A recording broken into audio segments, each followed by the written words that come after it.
Welcome to tonight's regional news. We begin with news from Bermuda. Judges at the island's highest court of appeal found that the legislation banning same-sex marriage in Bermuda was not unconstitutional. The Privy Council panel, which delivered its findings on Monday morning, was split 4-1.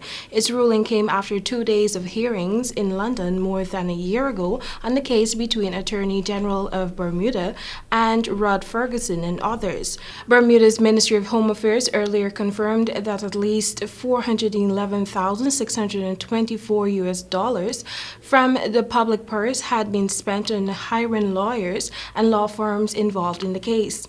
The case in London marked the final chapter of a roller coaster saga that at one stage saw Bermuda become the first country to approve same-sex marriage and then take away the right. But a series of court decisions meant that gay couples could get married on the island.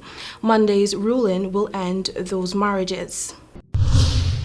Let's take a look at what's happening in the Bahamas.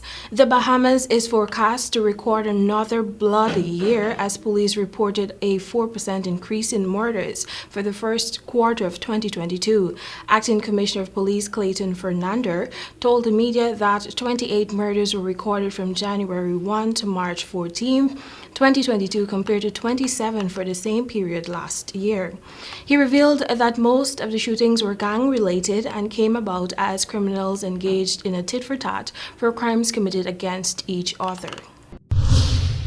Over to Suriname. Suriname has signed a memorandum of understanding with Brussels aimed at promoting consular and migration policy cooperation and channeling the movement of persons between the two locations. Suriname's Foreign Affairs, International Business and International Cooperation Minister Albert Ramdin signed the MOU with Sami Madi, the State Secretary for Asylum and Migration. He also indicated that travel to the Schengen zone will be stepped up, with travelers being informed about applicable rules. Ramdin said that migration is as old as humanity itself and that it is important for the movement in the form of passenger traffic take place in a regulated manner. Suriname shares a special bond with Belgium because of the shared language and many common cultural aspects.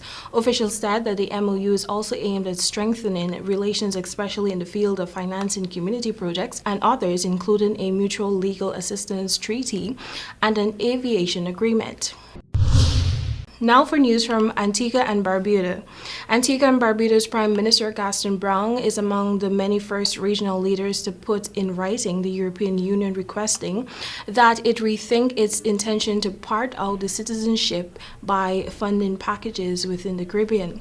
The EU Parliament voted not so long ago to ask the fee to formulate a method to finally request the CBI applications to be eliminated in Antigua and Barbuda, Dominica, and St. Kitts and Nevis, and all different nations permitted citizenship by funding. In essence, these nations could possibly be given an ultimatum by the EU to finish their citizenship by funding program or face visa restrictions. He said, and I quote, "I've taken the chance to put in writing to them to allow them to know the impression that they're about to inflict on our CPI applications and the impression on our economies." His letter additionally included in response to him proof that Antigua and Barbuda in all probability maintain probably the most sturdy due diligence course of earlier than citizenship could be granted. And now for an update on the Ukraine and Russia's battle. Russia's military forces kept up their punishing campaign to capture Ukraine's capital, with fighting the artillery fire in Kiev's suburbs on Monday after an airstrike on a military base near the Polish border brought the war dangerously close to NATO's doorstep. Residents of Ukrainian cities held out hope that renewed diplomatic talks might open the way for more civilians to evacuate or emergency supplies to reach areas where food, water, and medicine are running short. Air raid alerts sounded in cities and towns all around the country overnight, from near the Russian border in the east of the mountains in the west, as fighting continued on the outside of Kiev. Ukrainian officials said Russian forces shelled several suburbs of the capital, a major political and strategic target for an invasion in the 19th day. That has brought us to the end of tonight's regional news. Thank you for watching.